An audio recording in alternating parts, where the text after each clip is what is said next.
Assalamualaikum warahmatullahi wabarakatuh. Shalom, Om Swastiastu, Namo Buddhaya, dan salam kebajikan. Halo teman-teman, perkenalkan nama saya Jenis Genus Caolta Putri dengan nomor induk mahasiswa 250711617856. Saya dari Prodi Pendidikan Pancasila dan Kewarganegaraan dari Fakultas Ilmu Sosial Universitas Negeri Malang. Di sini saya akan menjelaskan berbagai pertanyaan yang dimana video ini diperuntukkan untuk ujian akhir semester PIH atau Pengantar Ilmu Hukum dan PTIH atau Pengantar Tata Hukum Indonesia. Sedangkan untuk pertanyaannya adalah nomor 1, jelaskan beberapa ciri dari hukum disertai dengan contoh. Nomor 2, mengapa dalam kehidupan bermasyarakat dan bernegara diperlukan hukum?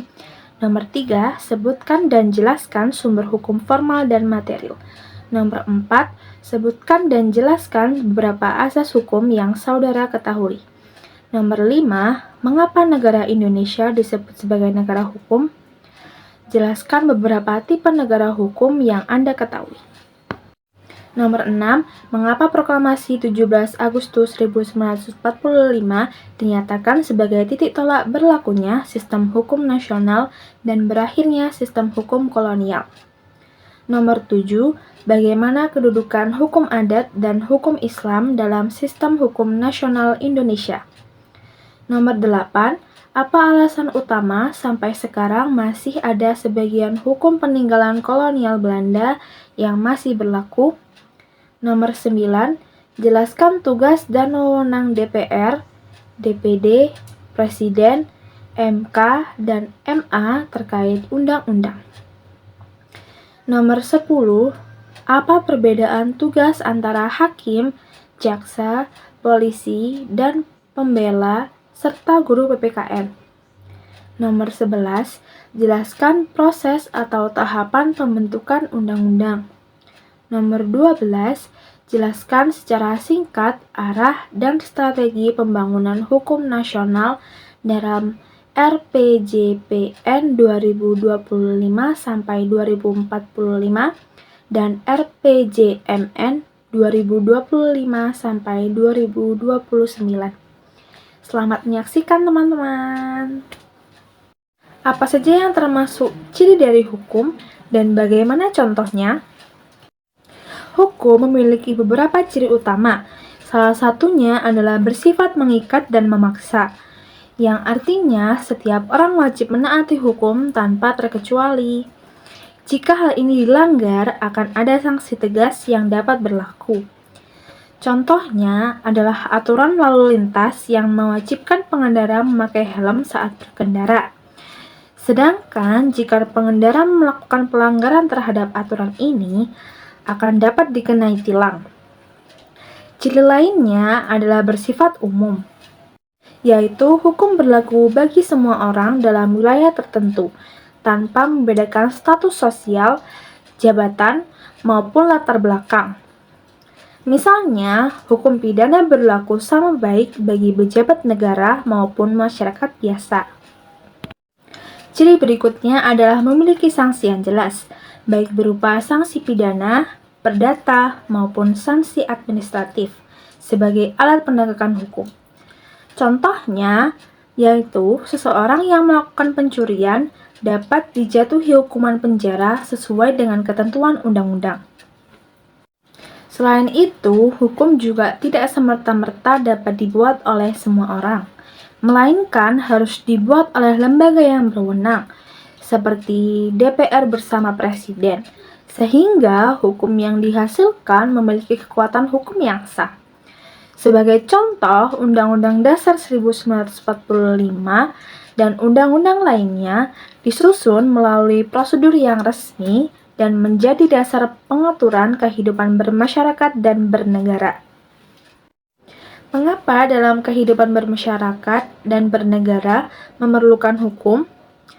Hukum diperlukan dalam kehidupan bermasyarakat dan bernegara karena berfungsi sebagai pedoman perilaku yang mengatur hubungan antara individu maupun antar warga dengan negara. Dengan adanya hukum, setiap orang mengetahui hak dan kewajibannya sehingga tercipta keamanan, kepastian, dan rasa aman dalam kehidupan bersama. Hukum juga menjadi alat untuk mencegah terjadinya konflik serta menyelesaikan perselisihan dengan adil, sehingga kehidupan sosial tidak diwarnai oleh tindakan sewenang-wenang ataupun kekerasan. Selain itu, hukum berperan sebagai sarana untuk mewujudkan keadilan dan melindungi kepentingan bersama. Dalam konteks negara, hukum menjadi dasar penyelenggaraan kekuasaan agar berjalan sesuai aturan dan tidak disalahgunakan oleh pihak manapun.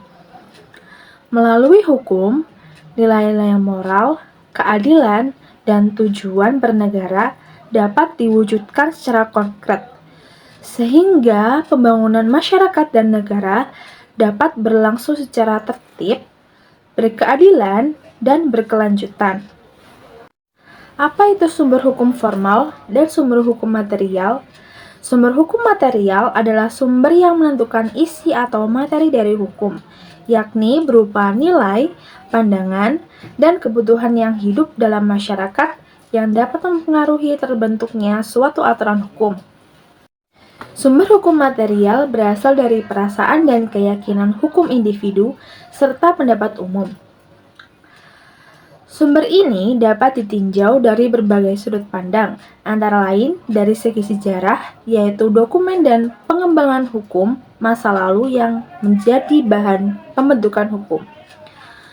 Dari segi sosiologi, yaitu realitas sosial, peristiwa politik, ekonomi, agama, dan sosial yang mencerminkan kebutuhan masyarakat. Sementara dari segi ekonomi, yaitu kebutuhan dan kepentingan ekonomi masyarakat yang harus diatur agar tidak menimbulkan kekacauan. Serta dari segi filsafat, yang memandang hukum sebagai cerminan nilai-nilai keadilan, rasio, atau kesadaran hukum suatu bangsa. Sementara itu, sumber hukum formal adalah tempat atau bentuk di mana aturan hukum dapat ditemukan dan memperoleh kekuatan mengikat secara resmi, tanpa mempersoalkan asal-usul isi hukumnya. Sumber hukum formal meliputi undang-undang sebagai peraturan yang dibentuk oleh lembaga berwenang, lalu kebiasaan yang diakui dan dipatuhi oleh masyarakat, putusan hakim, traktat atau perjanjian internasional, serta pendapat para sarjana hukum. Sumber hukum formal inilah yang menjadi dasar bagi penegak hukum dalam menerapkan hukum secara konkret dalam kehidupan bermasyarakat dan bernegara. Seberapa banyak sih asas hukum yang ada dan bagaimana penjelasannya? Macam-macam asas hukum sangatlah banyak, seperti asas kesatuan, negara hukum, persamaan, keadilan, kerakyatan, kemanusiaan, kekeluargaan, keseimbangan, kebebasan yang bertanggung jawab, serta kepentingan nasional. Tetapi ada juga asas yang dianggap penting, yang dimana menjadi dasar pembentukan dan penerapan hukum. Salah satunya adalah asas legalitas, yang berarti setiap perbuatan hanya dapat dikenai sanksi hukum apabila telah diatur terlebih dahulu dalam peraturan perundang-undangan. Contohnya adalah seseorang tidak dapat dipidana jika perbuatannya belum diatur dalam undang-undang. Selanjutnya adalah asas kepastian hukum, yaitu hukum harus jelas, tertulis, dan dapat dilaksanakan sehingga masyarakat memperoleh perlindungan dan kejelasan antara hak dan kewajibannya. Contohnya adalah aturan mengenai batas usia minimal menikah, memberikan kepastian bagi masyarakat dalam bertindak. Selain itu, terdapat asas keadilan, yang menekankan bahwa hukum harus memberikan perlakuan yang adil bagi setiap orang sesuai dengan hak dan kewajibannya. Misalnya, hakim mempertimbangkan fakta dan kondisi terdakwa sebelum menjatuhkan putusan. Ada pula asas persamaan di hadapan hukum, atau equality before the law, yang berarti setiap warga negara memiliki kedudukan yang sama di hadapan hukum tanpa memandang jabatan atau status sosial. Contohnya, pejabat negara tetap diproses hukum jika melakukan tindak pidana. Asas-asas ini menunjukkan bahwa hukum tidak hanya bersifat mengatur dan memaksa, tetapi juga berlandaskan nilai keadilan dan ketertiban dalam kehidupan bermasyarakat dan bernegara. Mengapa Indonesia disebut sebagai negara hukum, serta apa saja tipe negara hukum yang ada? Indonesia disebut sebagai negara hukum karena dalam penyelenggaraan kehidupan bernegaranya selalu didasarkan kepada hukum, bukan hanya semata-mata pada kekuasaan saja. Hal ini ditegaskan secara konstitusional dalam Pasal 1 Ayat 3 Undang-Undang Dasar 1945 yang menyatakan bahwa negara Indonesia adalah negara hukum. Konsep ini lahir sebagai reaksi terhadap negara kekuasaan yang menempatkan penguasa di atas hukum dan membuka peluang kesewenang-wenangan. Dalam negara hukum, seluruh tindakan pemerintah harus memiliki dasar hukum.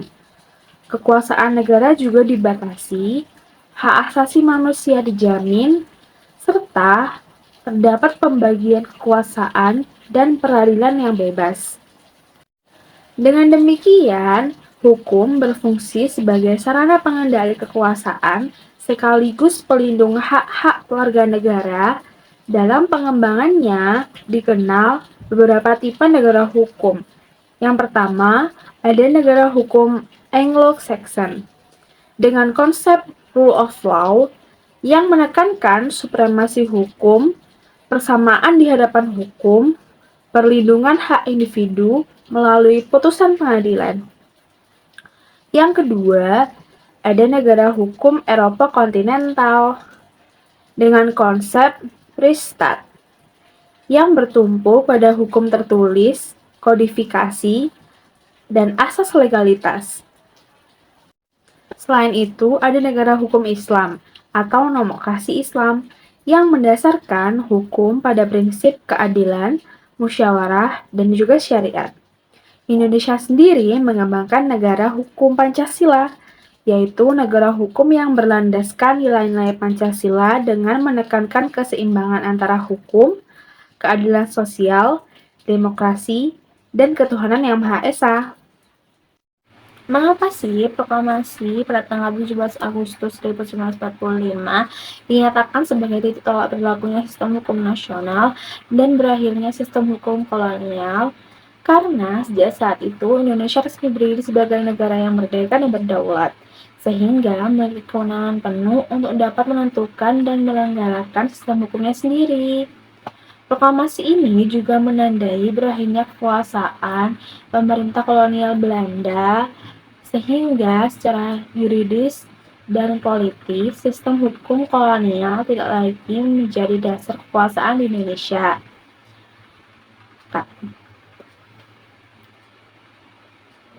Sebentar dulu ya. Selain itu, proklamasi juga menjadi dasar lahirnya tata hukum nasional yang kemudian ditegaskan dengan berlakunya Undang-Undang Dasar 1945. Meskipun beberapa peraturan kolonial masih berlaku sementara demi mencegah kekosongan hukum, tapi kedudukannya tidak lagi bersumber dari kekuasaan kolonial, melainkan dari kekuasaan negara Indonesia sendiri.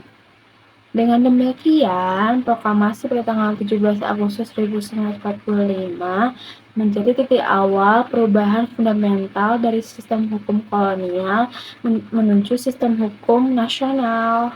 Lalu, bagaimana dengan kedudukan hukum adat dan hukum Islam dalam sistem hukum nasional Indonesia? Kedudukan hukum adat dalam sistem hukum nasional Indonesia diakui dan dihormati sebagai hukum yang hidup dalam masyarakat atau living law. Pengakuan ini tercermin dalam Pasal 18b ayat 2 Undang-Undang Dasar 1945 yang menyatakan bahwa negara mengakui dan menghormati kesatuan-kesatuan masyarakat hukum adat beserta hak tradisionalnya sepanjang masih hidup dan sesuai dengan perkembangan masyarakat serta prinsip Negara Kesatuan Republik Indonesia. Dalam praktiknya, hukum adat menjadi sumber penting dalam pembentukan hukum nasional, terutama dalam bidang agraria, hukum waris adat, dan penyelesaian sengketa berbasis kearifan lokal. Selama hal ini tidak bertentangan dengan peraturan perundang-undangan yang lebih tinggi. Sedangkan kedudukan hukum Islam dalam sistem hukum nasional Indonesia juga memiliki posisi penting, khususnya bagi umat Islam. Hukum Islam berlaku dalam bidang-bidang tertentu seperti perkawinan, kewarisan, pewakafan, dan peradilan agama, yang dimana keempat hal ini diatur secara formal melalui peraturan perundang-undangan, seperti Undang-Undang Perkawinan dan Undang-Undang Peradilan Agama. Meskipun Indonesia bukan negara agama, tetapi nilai-nilai hukum Islam diakomodasikan sebagai bagian dari sumber hukum nasional. Hal ini juga harus selaras dengan nilai-nilai Pancasila, Undang-Undang Dasar, dan prinsip kebinekaan dalam kehidupan berbangsa dan bernegara. Lalu, apa alasan utama sampai sekarang masih ada sebagian hukum peninggalan kolonial Belanda yang masih berlaku? Hal ini dikarenakan adanya asas kontinuitas hukum dan kebutuhan akan kepastian hukum setelah Indonesia merdeka.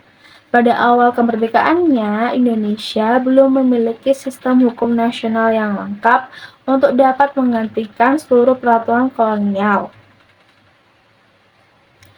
Oleh karena itu, melalui aturan peralihan Undang-Undang Dasar 1945, dinyatakan bahwa seluruh peraturan perundang-undangan yang ada akan tetap berlaku sebelum diganti dan selama tidak bertentangan dengan Undang-Undang Dasar 1945.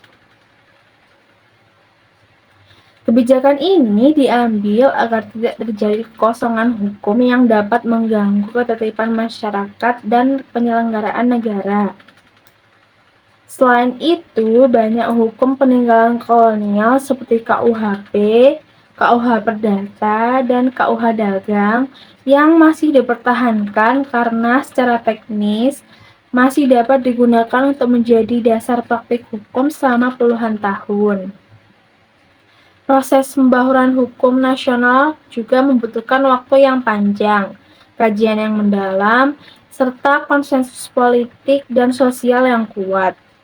Faktor keterbatasan seperti sumber daya, kompleksitas masyarakat Indonesia yang majemuk, serta prioritas pembangunan nasional juga dapat menyebabkan reformasi hukum dilakukan secara bertahap, sehingga sebagian hukum kolonial masih berlaku hingga saat ini. Lalu, bagaimana dengan tugas dan wewenang DPR, DPD, Presiden, MK, dan MA terkait undang-undang? Tugas DPR adalah menjalankan fungsi legislasi, pengawasan, dan anggaran, khususnya dalam pembentukan undang-undang bersama Presiden. DPR bertugas menyusun program legislasi nasional atau prolegnas, membahas rancangan undang-undang, serta mengawasi pelaksanaan undang-undang agar sesuai dengan tujuan pembentukannya, serta sesuai dengan kepentingan rakyat. Wewenang DPR adalah meliputi hak pengajuan rancangan undang-undang, memberikan persetujuan atau penolakan terhadap RUU bersama Presiden, serta menggunakan hak-hak konstitusional seperti hak interpelasi, angket, dan menyatakan pendapat dalam rangka pengawasan undang-undang. Sedangkan tugas DPD adalah mewakili kepentingan daerah dalam proses pembentukan undang-undang, khususnya yang berkaitan dengan otonomi daerah, hubungan pusat dan daerah, pembentukan daerah, serta perimbangan keuangan pusat dan daerah.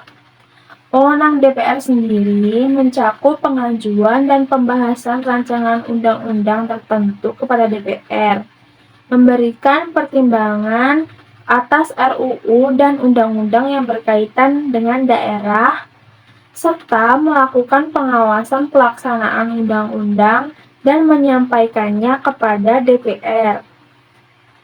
Sedangkan untuk tugas presiden adalah menjalankan pemerintahan negara dan melaksanakan undang-undang secara efektif dalam kehidupan berbangsa dan bernegara melalui kebijakan dan penyelenggaraan administrasi pemerintahan. Wewenang presiden meliputi mengajukan perancangan undang-undang kepada DPR, mengesahkan RUU yang telah disetujui bersama-sama menjadi undang-undang, serta menetapkan peraturan pemerintah dan peraturan presiden sebagai peraturan pelaksanaan undang-undang. Sedangkan untuk tugas MK sendiri adalah menjaga dan menegakkan konstitusi agar undang-undang yang berlaku tidak bertentangan dengan Undang-Undang Dasar Republik Indonesia tahun 1945 serta melindungi hak konstitusional warga negara. Wewenang MK meliputi pengujian undang-undang terhadap UUD 1945, memutus sengketa kewenangan lembaga negara, serta menyatukan undang-undang atau pasalnya tidak mempunyai kekuatan hukum yang mengikat jika bertentangan dengan konstitusi. Sedangkan untuk tugas MA adalah menegakkan hukum dan keadilan melalui penyelenggaraan peradilan serta memastikan undang-undang diterapkan secara adil dan konsisten di seluruh lingkungan peradilan. Wewenang MA meliputi mengadili perkara pada tingkat kasasi, melakukan pengujian peraturan perundang-undangan di bawah undang-undang terhadap undang-undang, serta mengawasi jalannya peradilan di bawahnya. Lalu, apa perbedaan tugas antara hakim, jaksa, polisi, pembela, dan guru BPKN?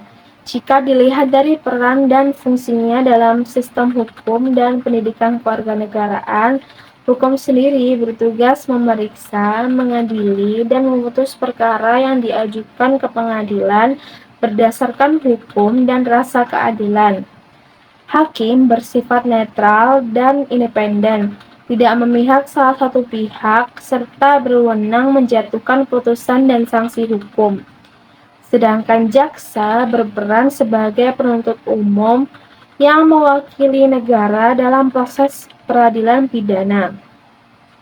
Tugas utamanya adalah melakukan penuntutan terhadap terdakwa, menyusun surat dakwaan, membuktikan kesalahan terdakwa di persidangan, serta melaksanakan putusan pengadilan yang telah berkekuatan hukum tetap. Sedangkan polisi bertugas menjaga keamanan dan ketertiban masyarakat serta menegakkan hukum pada tahap awal proses pidana. Polisi berwenang melakukan penyelidikan dan penyidikan, mengumpulkan bukti, dan menangkap tersangka, serta mencegah terjadinya tindak pidana. Sedangkan tugas pembela atau advokat atau penasihat hukum adalah memberikan pendampingan dan pembelaan hukum kepada tersangka atau terdakwa. Perannya adalah melindungi hak-hak klien, memastikan proses hukum berjalan dengan adil, serta menyampaikan pembelaan di persidangan. Sedangkan guru PKN sendiri tidak terlibat langsung dalam proses peradilan, tetapi berperan penting dalam pembentukan kesadaran hukum dan karakter warga negara. Tugas guru PPKN adalah mendidik peserta didik agar memahami hukum, hak dan kewajiban warga negara, nilai-nilai Pancasila, Undang-Undang Dasar 1945, serta menanamkan sikap taat akan hukum dan demokratis sejak dini. Bagaimana sih proses atau tahapan dalam pembentukan undang-undang? Proses pembentukan undang-undang diawali dengan tahap perencanaan yang dilakukan melalui penyusunan program legislasi nasional atau prolegnas.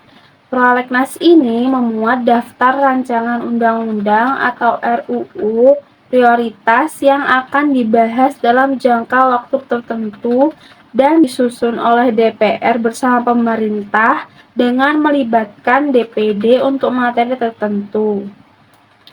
Pada tahap ini juga disiapkan naskah akademik yang berisi kajian filosofis, yuridis, dan sosiologis sebagai dasar penyusunan RUU agar sesuai dengan kebutuhan masyarakat dan sistem hukum nasional. Tahap berikutnya adalah pembahasan, yaitu proses pengkajian dan perundingan RUU yang dilakukan oleh DPR bersama Presiden atau Menteri yang mewakili pemerintah. Pembahasan dilakukan melalui 2 tingkat, yaitu pembicaraan tingkat 1 di Komisi Panitia Khusus atau Badan Legislasi, dan pembicaraan tingkat 2 dalam rapat paripurna DPR untuk pengambilan keputusan. Jika RUU disetujui bersama oleh DPR dan Presiden, maka RUU tersebut akan dinyatakan sah secara politik dan siap masuk ke tahap selanjutnya. Tahap terakhir adalah pengesahan dan pengundangan.